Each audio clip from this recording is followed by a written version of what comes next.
Ya, pemirsa, Badan Pengawas Obat dan Makanan atau BPOM memiliki peran penting dalam memastikan keamanan, mutu, dan manfaat produk obat serta makanan yang beredar di masyarakat.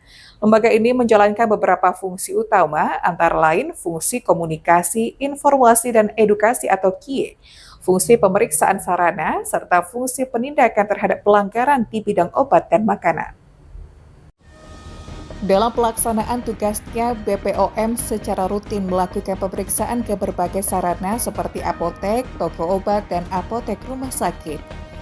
Selain itu, apabila ditemukan unsur tindak pidana yang berkaitan dengan obat dan makanan, BPOM melalui penyidik pegawai negeri sipil atau PPNS akan berkoordinasi dengan aparat penegak hukum lain, seperti kepolisian dalam proses penindakan.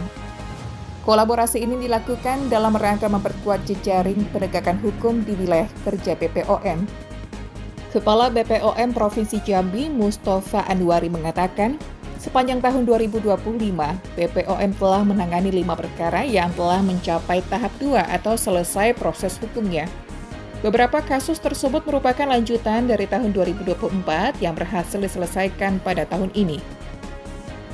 Adapun komoditas yang paling banyak ditindak antara lain obat keras atau obat daftar G, serta obat-obatan tertentu seperti tramadol dan eksimer yang kerap disalahgunakan.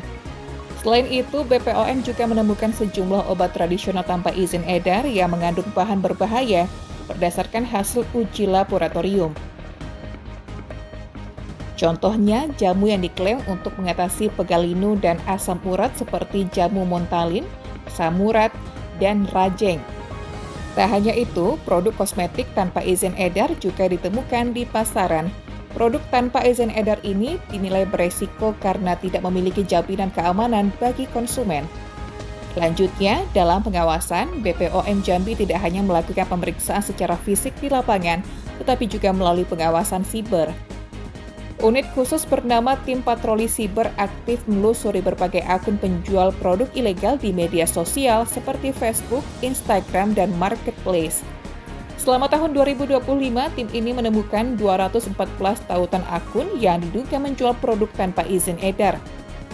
Data tersebut kemudian diprofiling dan dilaporkan ke BPOM Pusat untuk ditindaklanjuti, termasuk melalui koordinasi dengan Kementerian Komunikasi dan Informatika atau Kominfo guna melakukan takedown akun atau tautan ilegal. Secara keseluruhan, BPOM Jambi mencatat total 50 kasus temuan pada tahun 2025 yang tersebar di berbagai wilayah, meliputi Kota Jambi, Kabupaten Muaro Jambi, Tanjung Jabung Barat, Tanjung Jabung Timur, Tebo, Sarolangun, dan Kota Sungai Penuh. Dari jumlah tersebut, 5 kasus telah naik ke tahap penindakan pidana. Dalam pelaksanaannya, BPOM juga berkoordinasi dengan koordinator pengawas dari Polda Jambi untuk memperkuat langkah hukum di lapangan. Kepala BPOM Provinsi Jambi, Mustafa Anwari SSI APT, mengimbau para pelaku usaha, baik di sarana produksi, distribusi maupun pelayanan, agar mematuhi aturan dalam memproduksi dan menjual produk yang telah terdaftar di BPOM. Masyarakat juga diingatkan untuk menjadi konsumen cerdas dengan selalu melakukan cek klik sebelum membeli, yaitu cek kemasan, cek label, cek izin edar, dan cek kadaluarsa. Langkah sederhana ini diharapkan dapat melindungi masyarakat dari risiko obat dan makanan yang tidak aman bagi kesehatan.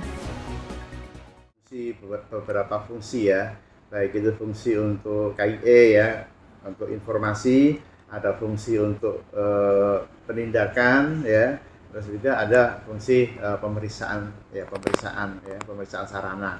Misalkan pemeriksaan sarana ke apotik, ke obat, apotik, rumah sakit, itu pemeriksaan rutin kami ya dari data tersebut.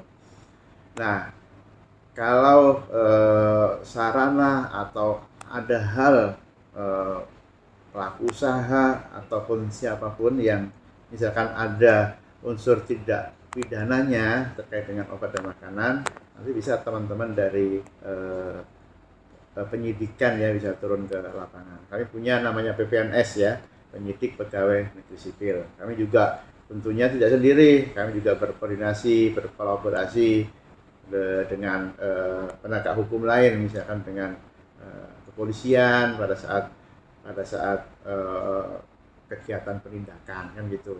Itu namanya CJS ya Pak ya. Jejaring ya, ya jejaring penegakan hukum tersebut. Sarli Apriyanti, JEK TV melaporkan.